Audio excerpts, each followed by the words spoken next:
Hello. അപ്പോൾ ഇന്നലെ നടന്ന ഇന്ത്യ ശ്രീലങ്ക 2020 മത്സരത്തിൽ നമ്മുടെ സ്ഥിരം ഓപ്പണർ ഇപ്പോൾ ഗില്ല് 2 റൺ എടുത്തിട്ട് പോയി. ഫസ്റ്റ് ഡൗണായിട്ട് ഇറങ്ങിയ നമ്മുടെ ക്യാപ്റ്റൻ സൂര്യ ആളെടുത്തു ഒരു 5 റണ്ണ്, ആളും പോയി.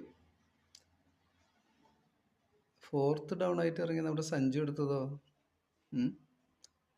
വെറും 23 ബോളിൽ നിന്നും 39 റൺ അടിച്ചു.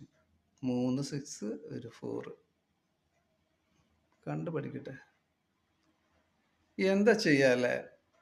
ഓപ്പണിംഗ് ബാറ്റ്സ്മാനാണ് സഞ്ജു.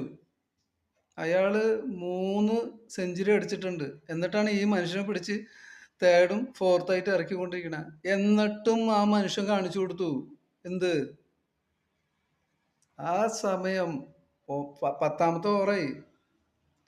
അയാൾ ചെയ്തത് വന്നിട്ട് വെറും 23 ബോൾ മതി അയാൾക്ക് അടിച്ചു കൂട്ടാൻ. ഇതൊക്കെ കണ്ടിട്ട് ഈ സെലക്ടർമാർക്ക് എന്തിട്ട് പോലൊക്കെയാണ് അവർ ചെയ്യണമെന്ന് അറിയാൻ പാടില്ല. ഈ ഗില്ല് ടെസ്റ്റ് കളിക്കാനേ പറ്റുള്ളൂ. അയാളെ പിടിച്ചാണ് ഈ ഓപ്പണർ സ്ഥാനത്ത് നിർത്തിയേക്കണ. എന്നിട്ട് അയാൾ എന്തിട്ട് അടിച്ചു കൂട്ടണ? ഈ കഴിഞ്ഞ 4 കളിയിൽ നിന്നും ആള് മര്യാദയ്ക്ക് കളിച്ചിട്ടില്ല. എന്നിട്ട് സ്ഥിരം ഓപ്പണറായ സഞ്ജുവിന് 12ാം സ്ഥാനമൊക്കെ കൊടുക്കണ. എന്തൊക്കെയാ നടക്കണ അല്ലേ?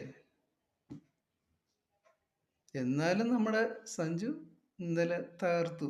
പുലി കേട്ടോ, പുലി. കൺഗ്രാജുലേഷൻ സഞ്ജു. കാണിച്ചു കൊടുക്കത്, ഉമ്മാർക്ക് കാണിച്ചു കൊടുക്ക്. പോട്ടെ. ഓക്കെ.